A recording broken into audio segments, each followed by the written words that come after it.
I'm Anne Carter Zadig. I was at Camp Onaway from 1943 to 1948, and I grew up in Bloomfield, Connecticut. I am a perfectly awful athlete, so I learned to do a lot of things I didn't know how before. Eventually, I learned how to paddle a canoe, and that I got good at. I got finally to swim in water over my head after something like 4 years here. As I said, I'm a bad athlete. But I did go up mountains. I did learn to row a rowboat, paddle a canoe, play baseball, things I hadn't done before. I particularly loved crafts and nature. That was more my kind of stuff. But even being an outdoor girl, I loved it here.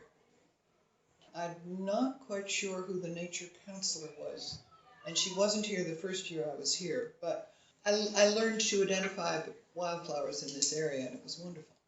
And we collected wildflowers and pressed them and put them into an album, and that we went for a hike up Tenny Hill, which is now called Tenny Mountain, and I found a wild orchid in bloom that I was allowed to cut and bring back and press. I still have the scrapbook with the wild orchid, and that's a long time.